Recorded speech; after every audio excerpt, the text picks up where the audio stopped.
So I just got a question about this on TikTok and I answered it there, but I realized I don't think I have a full YouTube video on this clarifying what the north and the south node are in the chart, what they are not, because there's a lot of weird bullshit about what the north and south node are. And I think I've done videos about the nodes like in general, like placed in a chart, but I haven't done a good video explaining like how you yourself can know what the north and south node are in your chart. So getting to it, this is what the north and the south node are in the chart, the myth behind them, why they represent this, and a lot of the bullshit that I completely disagree with about what you'll find about it online. So the north and the south node, if you look at a chart, they're gonna be a horseshoe. The north node is pointed up, the south node is pointed open, basically.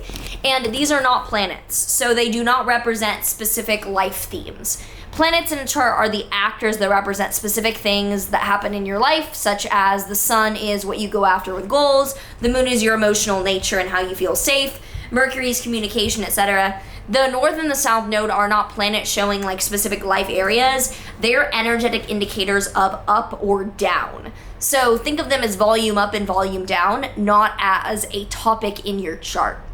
So this is where I think a lot of the new age interpretations, in my opinion, do not work, because often what you'll hear and what I disagree with, so I'm saying this out of disagreement, I'm not saying this out of me corroborating it, but like a lot of new age teachings will say that the north node is your future self of what you need to lean into, and the south node is your past life of things that you need to let go.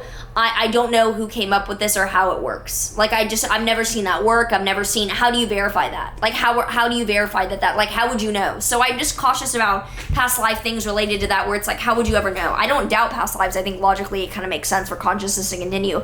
I don't know if someone channeled that and it came through, but I have not seen the north node in practice work out to be anything to lean into, or the south node in practice to lean into anything of like letting go. What I can say is that they are energetically very relevant, so they stand out in a chart when they are specifically placed to be a focus. So the myth of Rahu and Ketu, which are the Vedic Indian names for these, which, I mean, if you're out there and you're more well-versed in Vedic or Indian astrology and you want to correct me around this myth, feel free. This is just the myth that I've heard multiple times from other practitioners, which is that there was a dragon named Rahu back in like the ancient times. There was a dragon named Rahu, and Rahu decides to drink the nectar of immortality intended for the gods.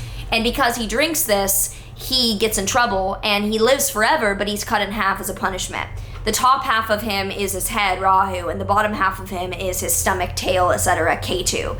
So Rahu is a head with no body. It is like voracious, can eat, there's nothing to hold it down. The tail, the body tail of the dragon, Ketu, has no head, no drive, but it's just kind of like stagnant. So this is the good interpretation of Rahu and Ketu, where like Rahu is go, go, go, obsession, go, like more voracious, insatiable. And Ketu is like just kind of there. It's used to it. It's been there a while. It's not gonna, it's been around. So the north node in a chart, if it is conjunct something, it's most relevant. If you just have the north node sitting in a house, I might go out on a limb. I will say it's not super relevant. Like if it's just sitting in a house, you're not going to have strong ties to that area of your life. You might find that feels like an area where you kind of want to, learn some stuff. But it's very different to have the north node conjunct something versus the north node out in the middle of nowhere. If the north node is out in the middle of nowhere, I won't even touch on it in a chart. Like I'm not even going to look at it. I'm going to be like, unless you ask me specifically what's going on here, I'd say that if the north node is out in the middle of nowhere in your chart, it's only really going to be activated by transit. Like something has to be crossing it for it to really be activated. But wherever the north node is in your chart, long story short, will be where there is obsession, insatiability, increase or drive towards accomplishment, and wanting to have a name for yourself. The plus side is that if the north node is on anything, you are obsessed with success to a degree that you usually get a ton of shit done, and you tend to be very hard on yourself and not realize how much you actually do. The downside can be being ruthless, being inconsiderate. I wouldn't say it's not manipulative. It's not as if it's dishonest or manipulative. It just literally does not see what it might cause. It can be extremely linear and extremely motivated to a point where it can cause tangential harm. But that's not really the main focus. The main focus is obsession, pinpointed drive, and at all costs succeeding. So if the north node is closely conjunct something in your chart, that part of your chart is exacerbated and made very, very important. If the North Node is out in the middle of nowhere, you're probably not a person that has this amount of voracious insatiability unless it is triggered by transit where you are very, very into accomplishing something during that time. So with that being said, the South Node is the opposite of that. It is being very comfortable, being complacent, sometimes even being apathetic. This can come in handy because it shows somewhere where we are not attached. So the North Node shows obsession, the South Node shows non-attachment. It shows where we are accepting, where we are okay with what has come in this area, and we do not feel the need to put in a ton of effort.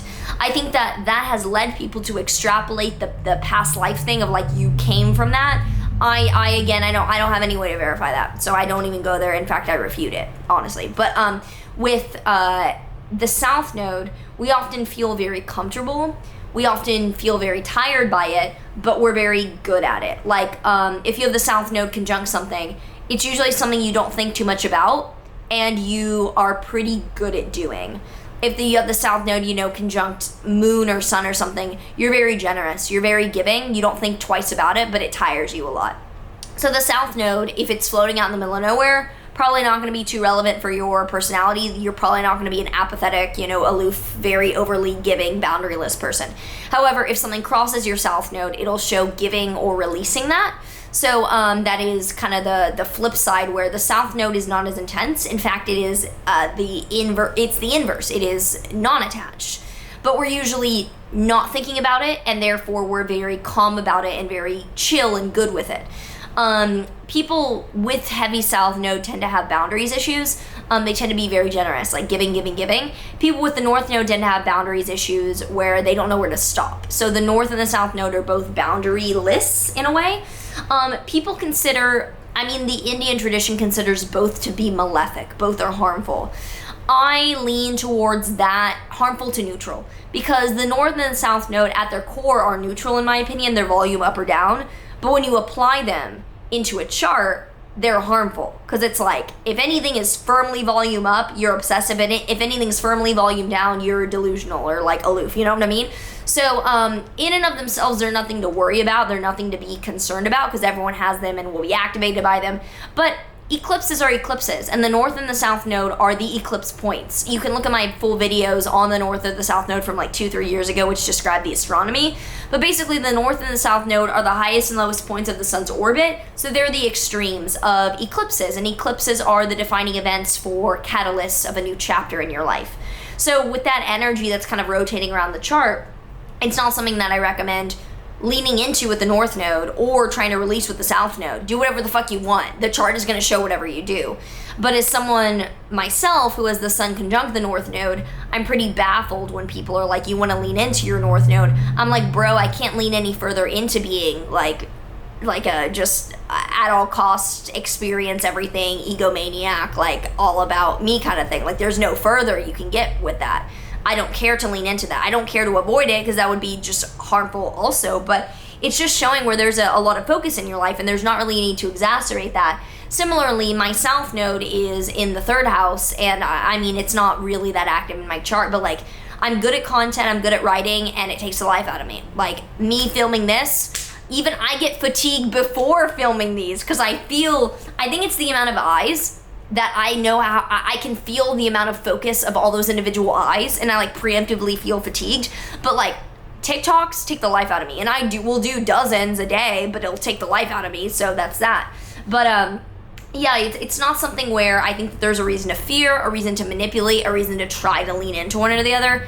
Everyone wants to make their life perfect. So if they hear anything like, lean into your North Node, all the spiritual woo girlies are like, oh, perfect. So I need to like look at that sign and grow up and be that. And it's like, try it if you want, but more than likely, if you have a strong North Node, you're going to know that you have an insatiability, and you're going to know that you have an obsessive nature. And if you have a strong South Node, you're going to know you have issues with dissociating or with not leaning into being present and you being too generous. So no one is going to be only North Node or only South Node, and it's more of a volume up, volume down thing.